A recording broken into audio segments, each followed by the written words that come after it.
capítulo 1, do versículo 5 até o versículo 16. Tito 1, 5 a 16. Eu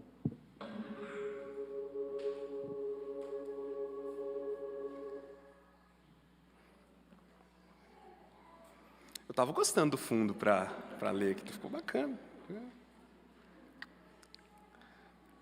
A razão de tê-lo deixado em Creta foi para que você pusesse em ordem o que ainda faltava e constituísse presbíteros em cada cidade, como eu o instruí.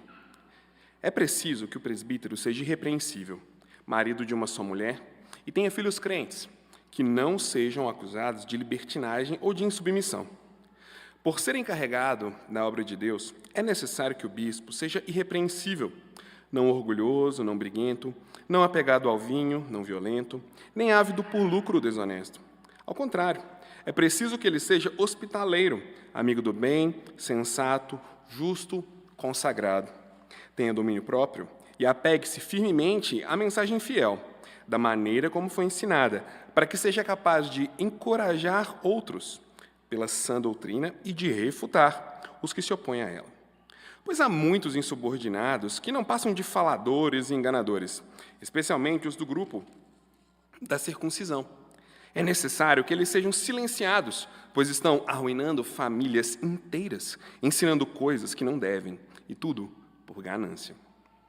Um dos seus próprios profetas chegou a dizer: cretenses, sempre mentirosos, feras malignas, glutões preguiçosos. Tal testemunho é verdadeiro.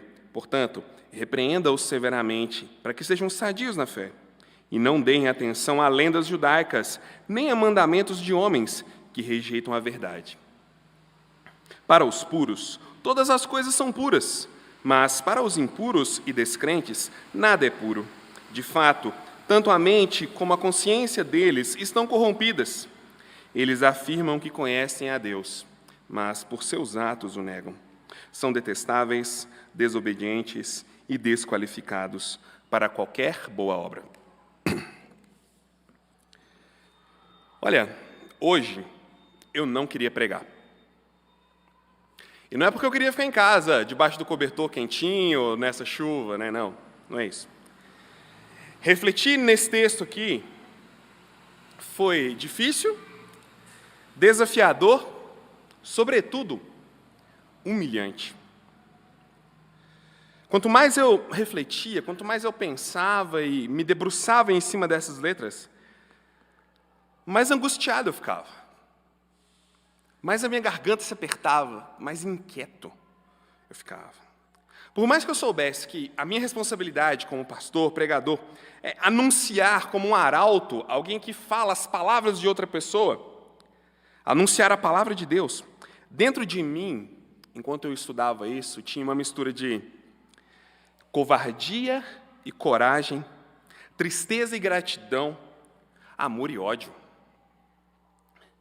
Covardia porque o meu desejo era fugir desse texto. Coragem porque foi Deus quem me chamou. Tristeza porque eu sei exatamente quem eu sou. Gratidão porque eu sei também quem Ele é.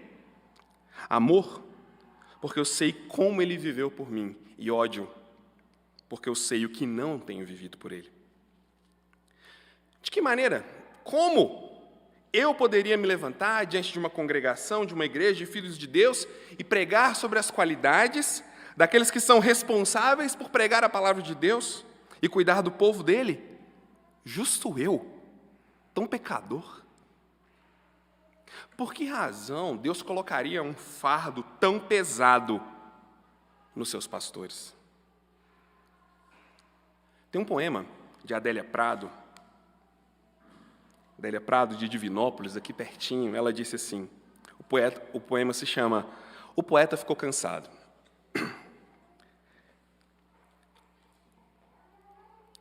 Pois não quero mais ser teu arauto, já que todos têm voz, porque só eu devo tomar navios de rota que não escolhi?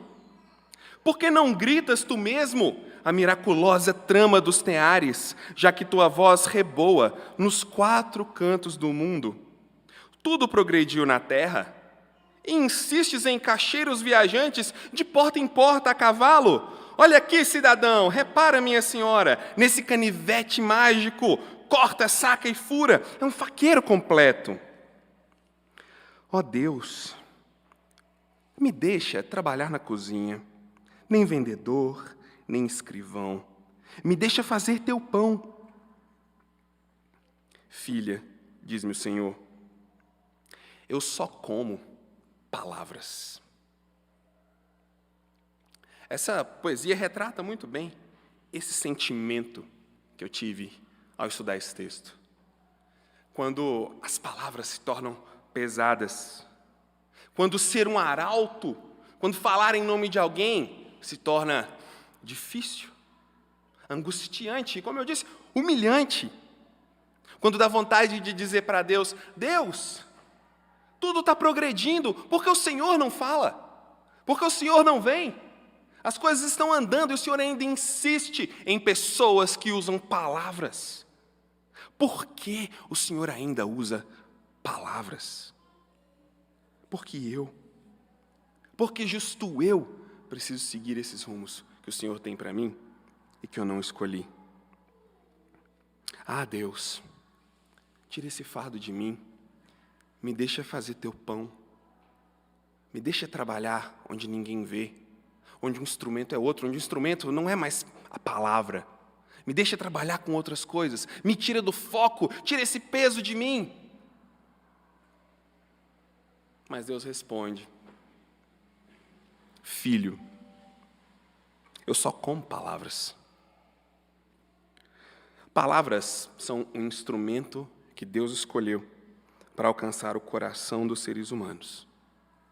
E por isso, mesmo que seja difícil, angustiante, humilhante, pesado, mesmo que seja um navio de um rumo que eu não escolhi, o conselho de Paulo a Timóteo fala mais alto quando ele disse no capítulo 4 de 2 Timóteo, prega a palavra. Prega somente a palavra. Então vamos ao texto. Eu quero passar para vocês um esboço, um corpo desse texto. Eu não vou parar em cada palavra para explicar para vocês, porque na nossa série de 1 Timóteo, nós temos a explicação de cada palavra no capítulo 3, sobre aqueles que almejam o presbitério, aqueles que almejam ser presbíteros. Então você pode olhar, se você ainda não assistiu, a nossa série de 1 Timóteo, o capítulo 3, sobre a escolha e a ordenação de presbíteros. Então eu vou te dar aqui hoje um esboço desse texto, tá bom? Para que a gente entenda, para que fique na nossa mente o que está acontecendo ali.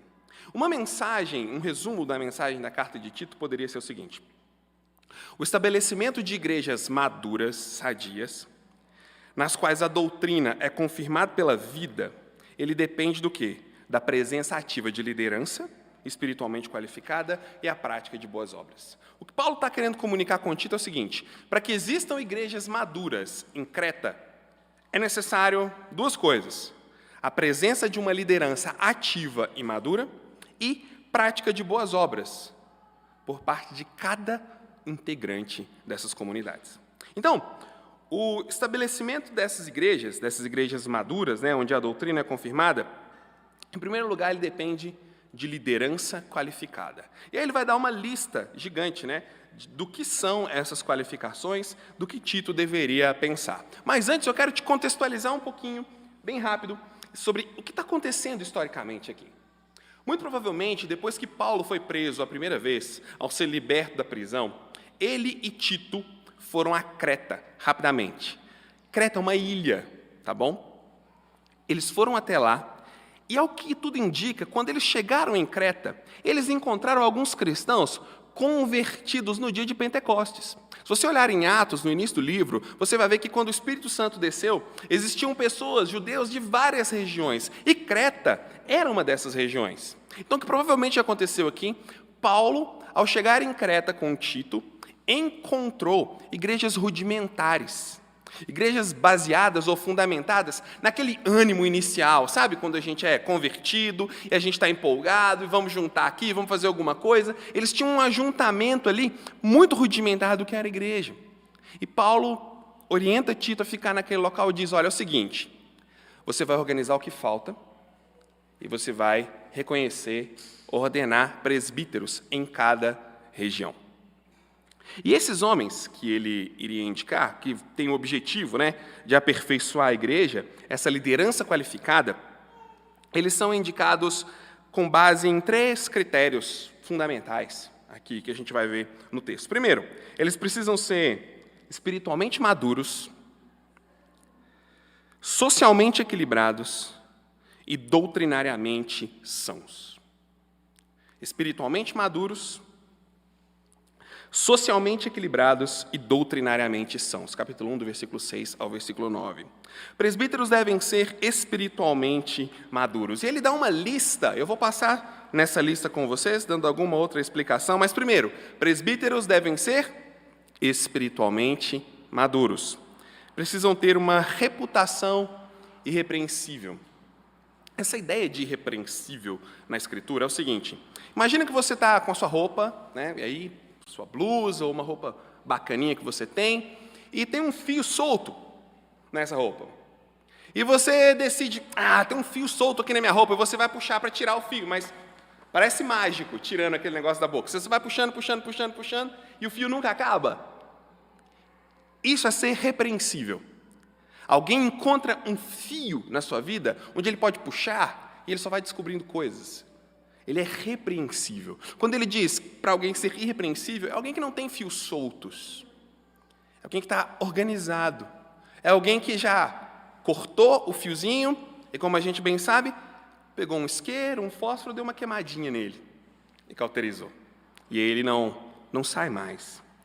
Precisam ser exemplos de fidelidade conjugal e precisam ter filhos obedientes. Isso é interessante porque ele diz o seguinte, presbíteros espiritualmente maduros, eles passam em 2 testes. O teste da esposa e o teste dos filhos.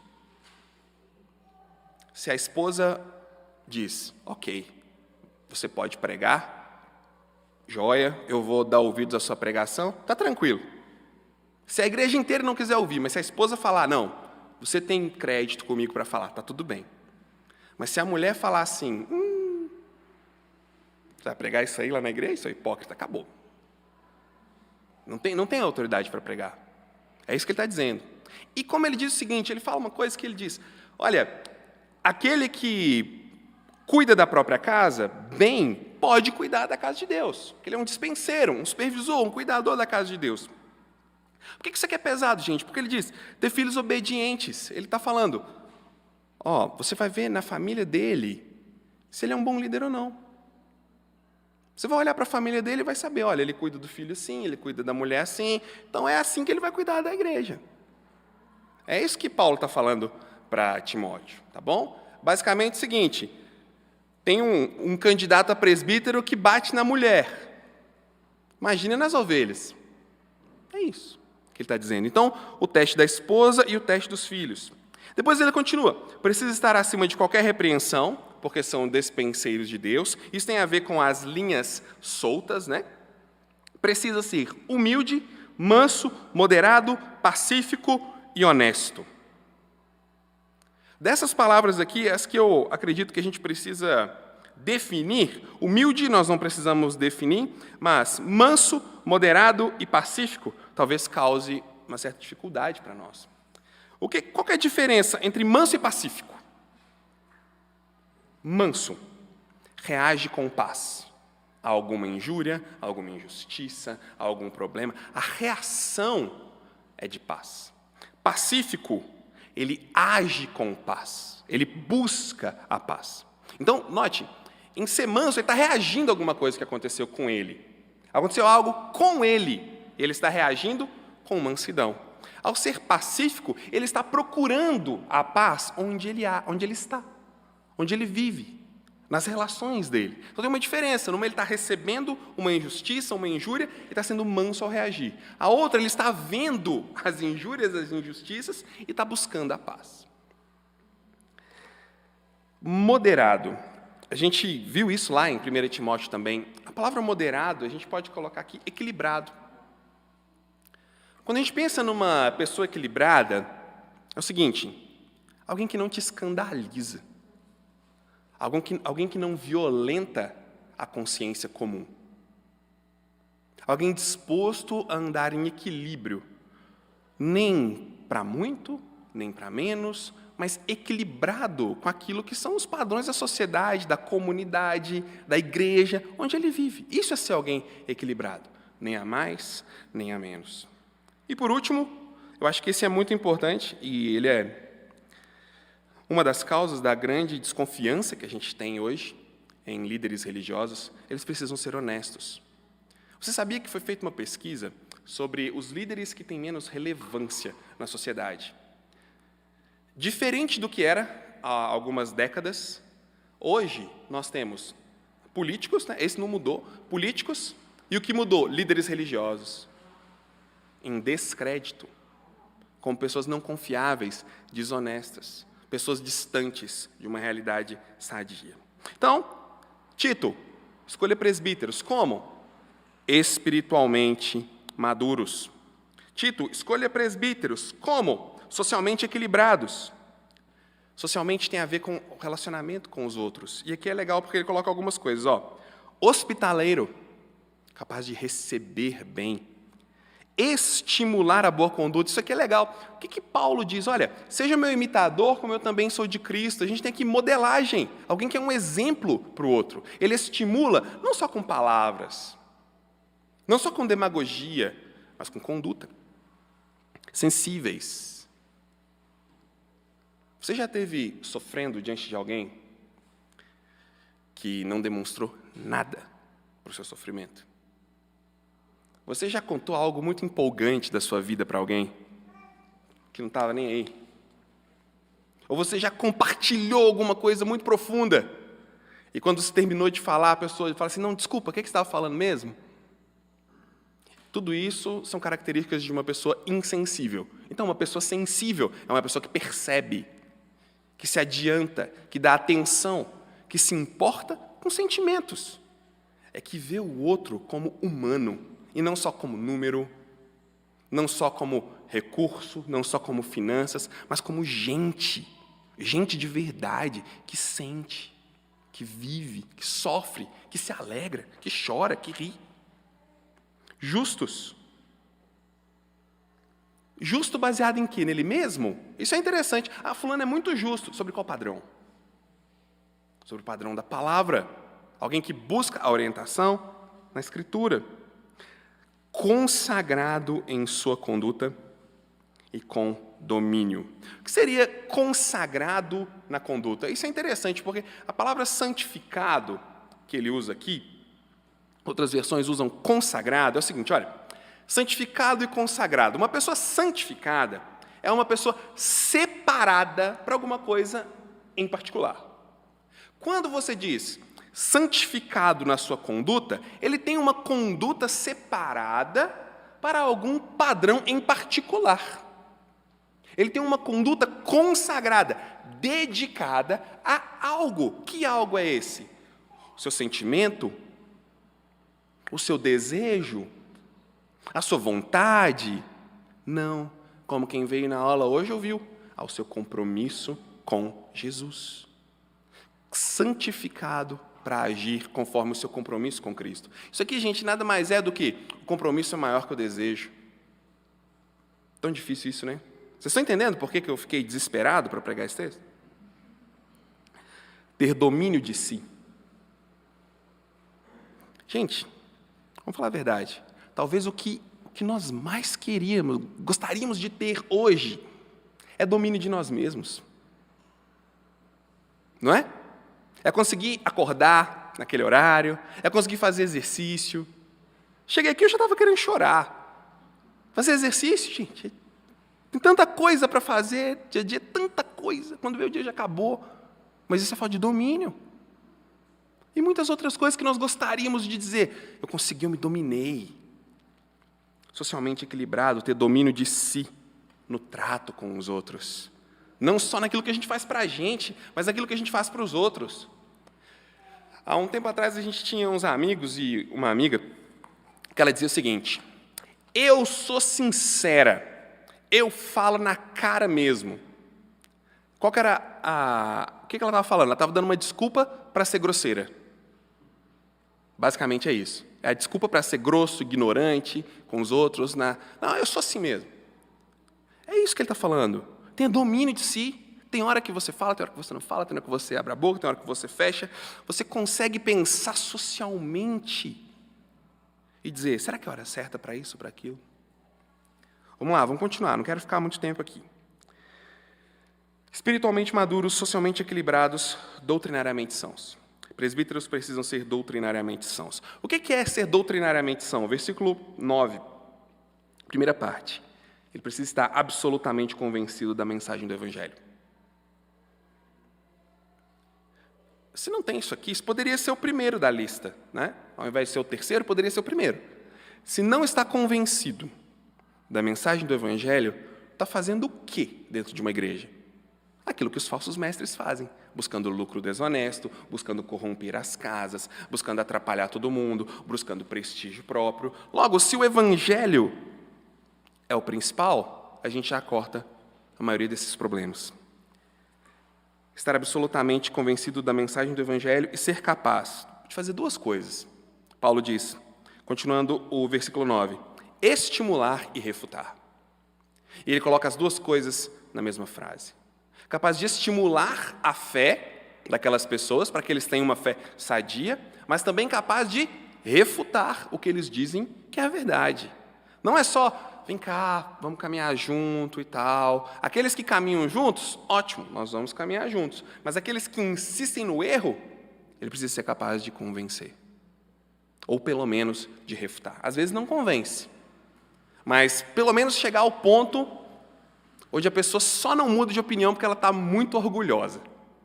Você já viu isso? Já aconteceu isso com você? Alguém está conversando, trocando uma ideia, você dá todos os argumentos. Não tem como a pessoa não aceitar, mas ela é tão orgulhosa, tão dura, que ela fala, não. E a conversa acaba. Pelo menos chegar nesse ponto, de expor todos os argumentos, de não deixar uma brecha para que a pessoa fale, mas eu não sabia disso, não sabia daquilo. Enfim. Essa missão de refutar e de estimular, ela envolve duas coisas. Primeiro, refutar eficazmente, como eu disse, a doutrina dos falsos mestres, que faziam o quê? Se você ler do versículo 10 em diante, você vai ver pessoas que estão tirando proveito da mensagem do Evangelho. Eles estão usando a mensagem do Evangelho para eles mesmos. Olha, o Evangelho é isso, isso e isso, mas quem ganha no final das contas são eles. Quem recebe o mérito, o louvor e principalmente a grana são eles. Então, a natureza dessa missão, ela seria, em primeiro lugar, de oposição. Fazer frente a alguma coisa que está indo na direção errada. Parar como um muro na frente daquilo que vem em oposição.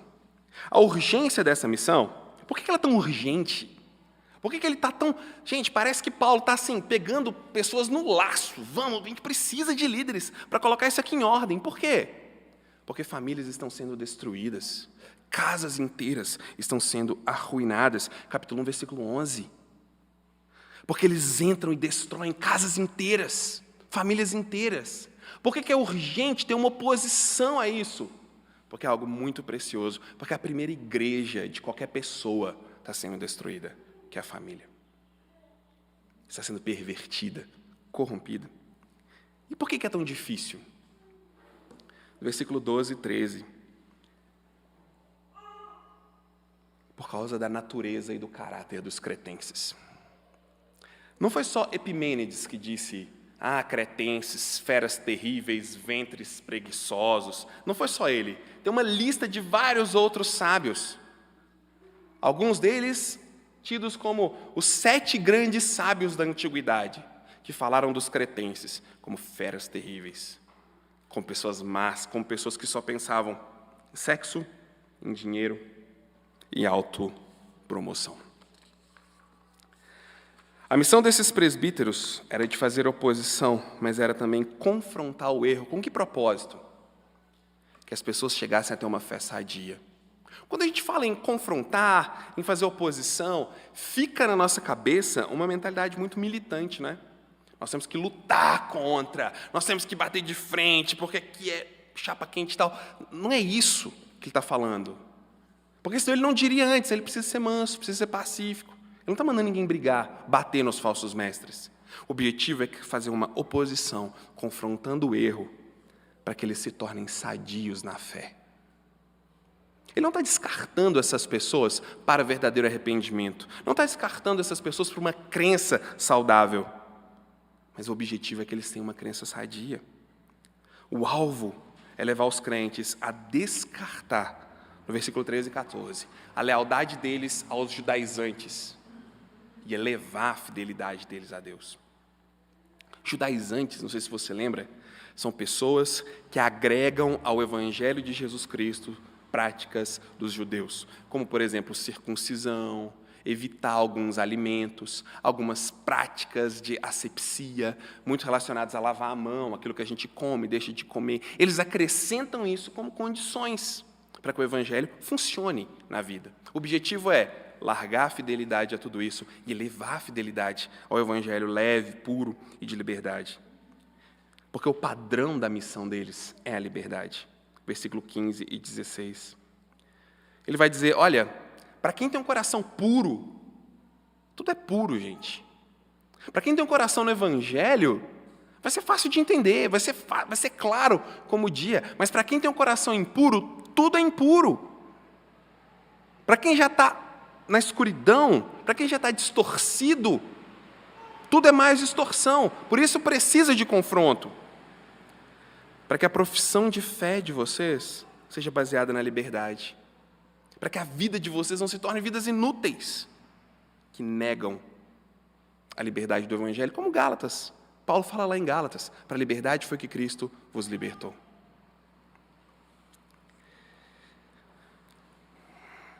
Isso é só um esboço, gente, do texto. Você entende agora por que eu não queria pregar? Ou preciso explicar mais? Você entende agora porque é tão difícil? Entende agora porque quando eu digo, porque eu tenho que pegar navios com rotas que eu não escolhi? Quem pode ser assim? Quem aqui tem todas essas qualificações? Qual presbítero tem todas essas qualificações aqui? Você pode ficar de pé, por favor? Deixa eu sentar. Quem pode ter tudo isso? Como eu falei, enquanto eu pensava sobre esse texto, enquanto eu colocava a mente e o coração ali, sabe o que vinha aqui? Minhas falhas e meus pecados. Sendo já pastor, pregador do Evangelho, olhando para tudo isso, o que latejava na minha cabeça era meus pecados, minhas falhas, minhas incapacidades, principalmente com minha esposa e com meus filhos, que é a minha primeira igreja. E aquilo que era uma reflexão intencional, gente, e devocional, enquanto eu estava ali lendo esse texto, aquilo acabou se transformando, aquilo acabou mudando e foi se tornando num momento de acusação, num momento de opressão maligna. E, de repente, um momento onde eu estava comparando a minha vida com a palavra e deixando o Espírito falar comigo, de repente eu estava debaixo de algumas frases que explodiam na minha mente. Que eram essas, ó. Você não é digno. Você nunca poderia estar lá pregando. Desça desse púlpito. Como é possível alguém assim agir assim em casa e subir ao púlpito para pregar para os outros, seu moralista? Desça daí. Você não tem nada de bom para falar. Você é um nada. Você já ouviu essas frases na sua mente quando você se dispôs a fazer alguma coisa para Deus? Você custa para se dispor a fazer algo. Quando você se dispõe, você escuta essas frases. Nesse ponto, o que é que eu fiz, gente? Eu parei tudo e fui assistir uma mensagem do Dave Leonardo para levantar meu moral, para escutar que eu sou o centro da vontade de Deus e do coração de Deus e que eu sou o calcanhar de Aquiles de Deus. É isso que eu fiz? Não! Não foi isso que eu fiz. Nessa hora, a única coisa que o Evangelho me disse, sabe o que foi? É tudo verdade.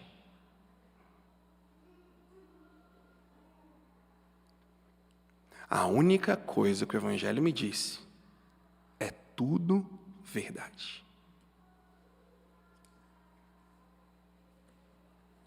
Você é isso mesmo. E ainda mais.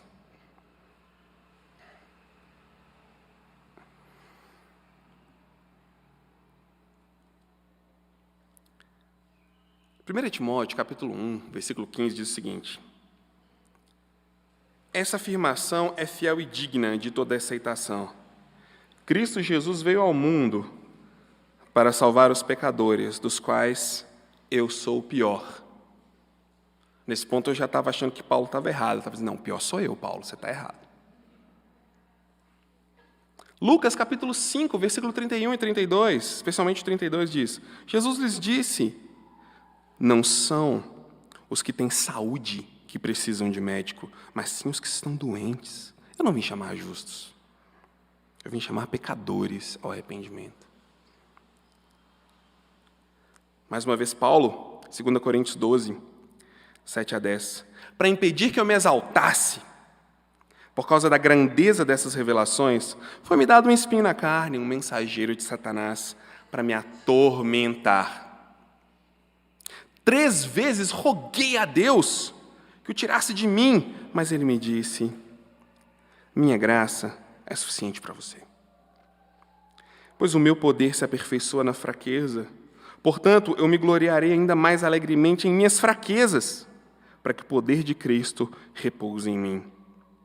Por isso, por amor de Cristo, regozijo nas fraquezas, nos insultos, nas necessidades, nas perseguições, nas angústias. Pois quando eu sou fraco, então é que sou forte.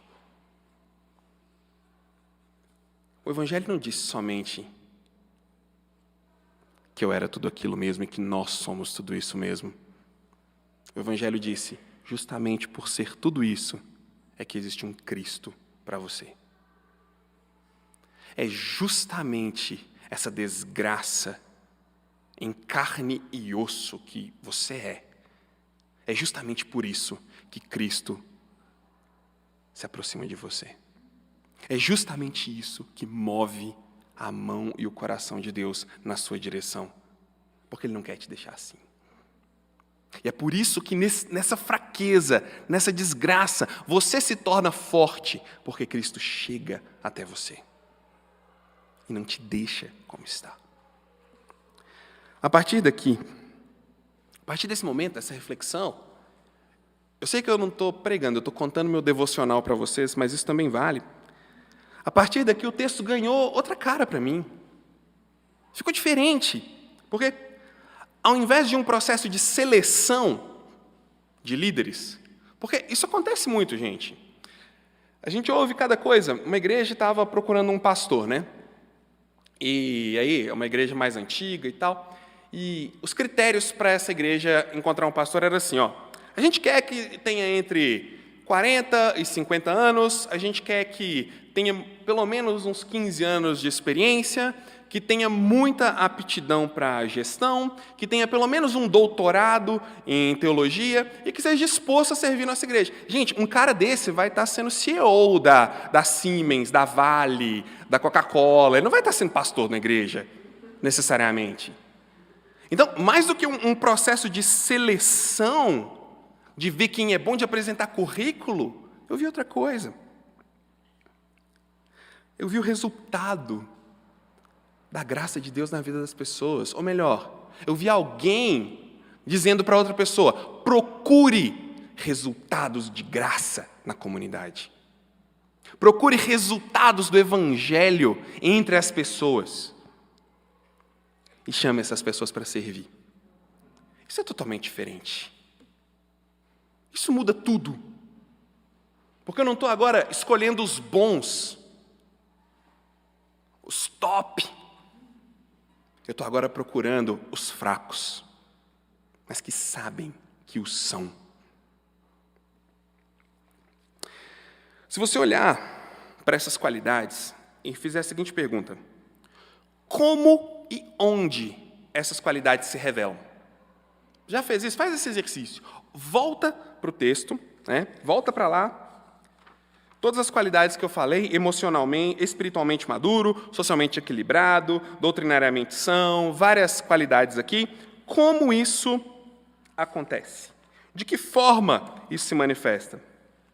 Você vai ver que elas não são qualidades estáticas. Não são qualidades estáticas no sentido que ele é aquilo, ele representa aquilo. Aquilo é ele. Ele é o controle, ele é o equilíbrio, ele é o domínio. Não, não são qualidades estáticas. São qualidades de movimento. Que elas são demonstradas de forma reativa e não sempre ativa. Como assim? Elas são praticadas na presença de uma oportunidade pecaminosa contrária. Ou seja, são qualidades que, na maioria das vezes, são vistas quando elas fazem oposição a uma tentação ou a uma oportunidade pecaminosa. Não são estáticos. Como eu disse, ele não é o controle, ele não é a doutrina, ele não é a fidelidade, não. Diante de uma oportunidade para lucro desonesto, ele mostra o seu caráter. Diante de uma oportunidade, de uma tentação para a imoralidade, para uma traição, seja ela de desejo visual ou prática sexual, ele mostra a sua fidelidade conjugal. Em momentos de tensão, discordância, ele mostra ser pacífico. E aplique isso a todas as outras. Ou seja, o que se espera de uma liderança de igreja, na igreja de Jesus, não é perfeição, mas fidelidade ao Senhor. É a transformação constante, o arrependimento sincero, a humildade e a devoção à palavra que são procuradas, e não pessoas perfeitas. O que se espera de um líder na igreja de Jesus, vou repetir, não é a perfeição, mas a fidelidade ao Senhor. É a transformação constante, o arrependimento sincero, a humildade e devoção à palavra. Essas são as pessoas que têm graça em movimento. E são essas pessoas que Tito deveria procurar. Paulo diz lá em 1 Coríntios capítulo 4, versículo 2. Eu vou ler na revista atualizada, porque eu gostei mais dessa. Olha o que ele diz. Ora, além disso, o que se requer dos despenseiros é que cada um seja encontrado.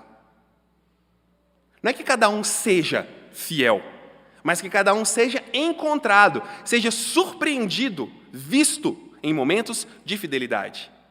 Não é que ele represente a fidelidade em pessoa, mas é que quando a oportunidade para infidelidade aparecer, ele seja encontrado fiel. Ele manifeste a graça que o transforma, que o redime, que o muda.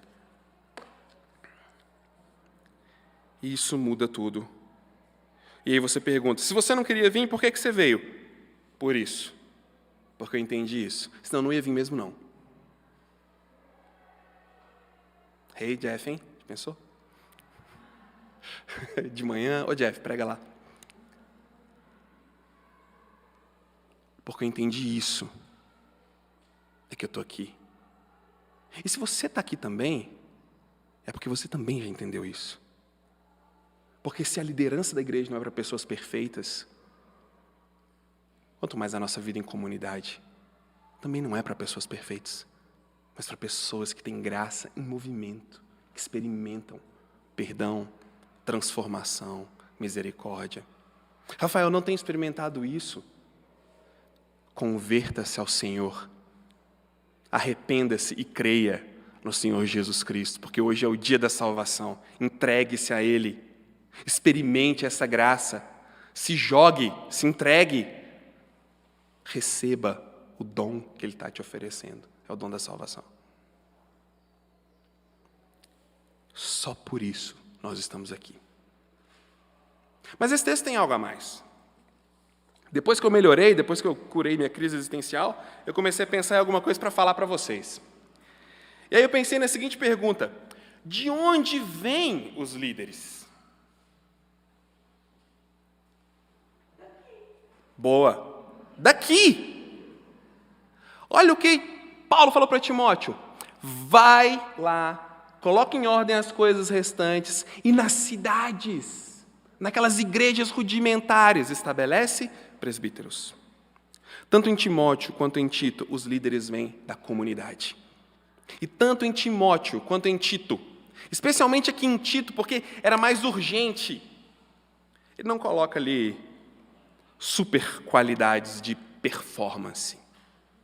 Ele deve ser um bom orador, ele deve falar bem, ele deve ser cativante, ele deve ter um sorriso Colgate, ele deve saber vender bem. Não, ele não fala isso. Ele deve ser fiel, deve ter graça, deve experimentar graça na sua vida. Esse é o tipo de pessoa que a gente está procurando, Tito. Paulo manda ele reconhecer pessoas com traços de transformação do Evangelho na comunidade. Pensa nisso. Ele diz para Tito perceber, reconhecer na comunidade pessoas com evidências de transformação pelo Evangelho. Esses eram os líderes que ele precisava. Mas não precisava ter seminário? É bom, mas não falou nada disso. Mas precisa ter mestrado? Não. Precisa, toda vez que entrar numa livraria, gastar R$500? Não. Precisa ser fiel. Porque o que forma um líder para uma comunidade não é um seminário, não é um curso, não é uma palestra, não é uma faculdade, não é nada disso. O que forma um líder é uma comunidade com líderes saudáveis. Então Paulo diz, olhe para a comunidade, lá estão seus líderes. O que isso tem a ver com a gente, né? Olha, como Tito ia colocar as coisas em ordem? Com os líderes que ele escolhesse, gente. Você acha que ele ia fazer tudo sozinho? Creta tem 16 quilômetros só de largura. Comprimento eu esqueci agora, mas só de largura são 16. Povo bravo, pervertido, incrédulo. Ele ia fazer tudo sozinho? Não, com os líderes da comunidade. O que isso tem a ver com a gente? Quero ser muito sincero com você ao te perguntar o seguinte. Agora, a nossa igreja, a nossa família, a nossa comunidade, para a gente, tá bom? Para nós aqui. Você que não é da nossa igreja, ouve isso. Se um dia você quiser ser, vai ser muito legal, mas olha só como é que funciona. Quem são os líderes da nossa igreja? Onde estão os líderes servos da nossa comunidade? Eles estão ali, fazendo isso, fazendo aquilo outro. Não é isso que eu estou falando. Estou falando de outra coisa. Se amanhã os presbíteros vão para uma reunião, e a gente vai se encontrar em algum lugar, e vai todo mundo no mesmo carro, acontece um acidente e todos nós morremos. Bate na madeira aí, né? O John até levantou para sair. Ó. E todos nós morremos. Quem vai liderar a nossa igreja?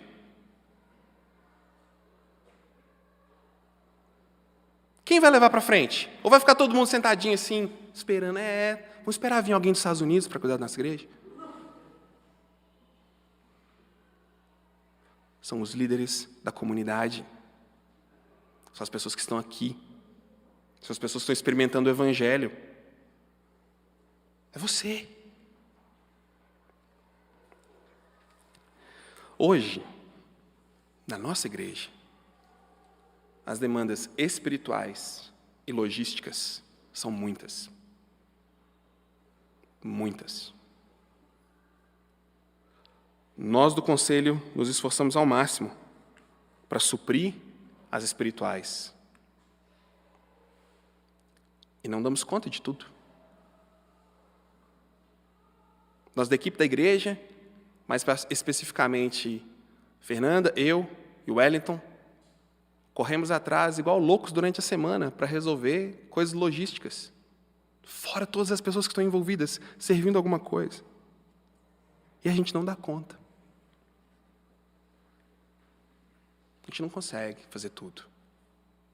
E olha que a Fernanda, nossa secretária, trabalha em tempo integral.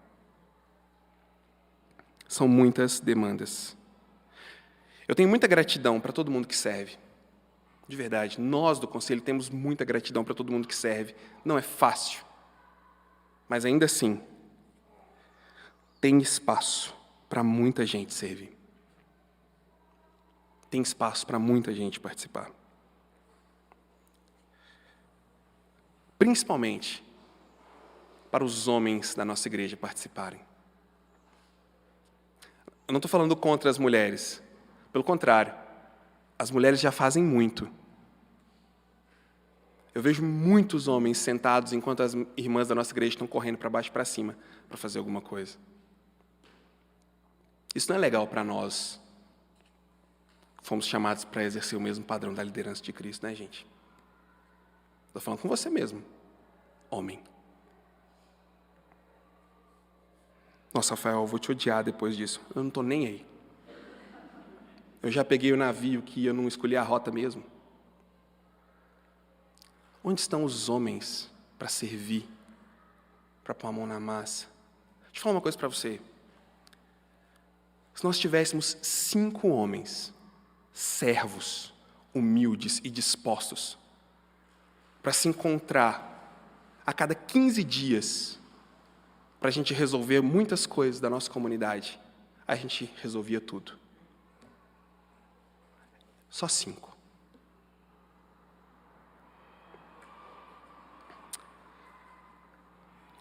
Cinco é o mínimo, viu, gente? Pode ser mais. Honestamente, eu vou fazer um apelo para a sua sensibilidade ao Espírito Santo. Você é homem e mulher, mas com a licença das irmãs, sendo bem cavalheiro, hoje eu estou chamando esses homens para criarem vergonha e servirem.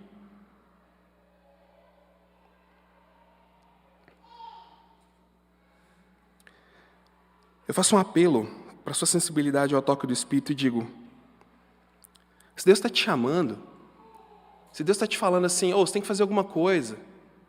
Eu quero fazer alguma coisa, mas eu não sei o que é. Nossa, senti uma vontade aqui quando o Rafael falou aquilo. Nossa, senti um ódio do Rafael quando ele falou que eu tenho que servir. É você mesmo que está precisando. Não seja insensível ao toque do Espírito.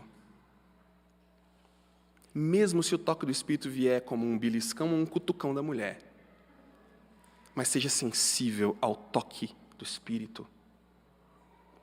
Deus tem um chamado para nós. Deus tem uma missão para nós. Nós somos uma comunidade, uma família. Nós podemos viver juntos, servindo juntos e crescendo juntos. Então eu faço um apelo para você. Dê um passo de fé.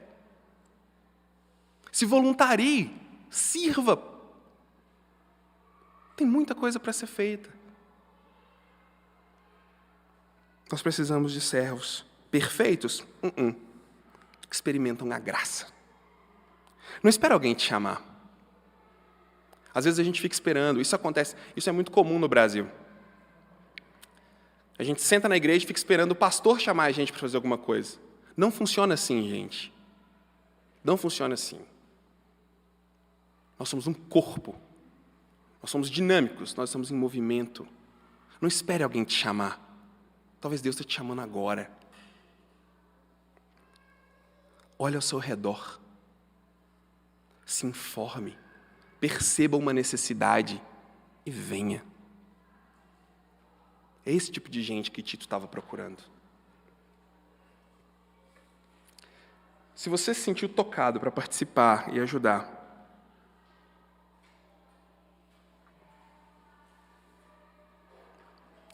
Se você está se sentindo tocado para servir, para ajudar a participar, eu queria orar com você. Ó Deus, o Senhor tem tocado nossos corações, o Senhor fala de maneiras que nós não entendemos, mas nós vemos que o Senhor falou com esses irmãos aqui. Eu quero te pedir, Senhor Deus, fortalece seus corações. Não fui eu quem chamou eles, foi o Senhor. Fortalece essa decisão, abre portas para eles se engajarem, para juntos servirmos ombro a ombro como irmãos, cuidando uns dos outros, apoiando uns aos outros, experimentando graça juntos. Fortalece, ó Deus, cada um deles. Também te peço, capacita cada um de nós. Concede, Senhor, dons, habilidades. Mas antes de tudo isso, nos dá humildade, arrependimento, coração humilde e disposição. Te peço pela vida de cada um e que juntos a gente possa trabalhar em prol do Teu reino na nossa comunidade. Eu te louvo pela vida de todos eles. Em nome de Jesus. Amém.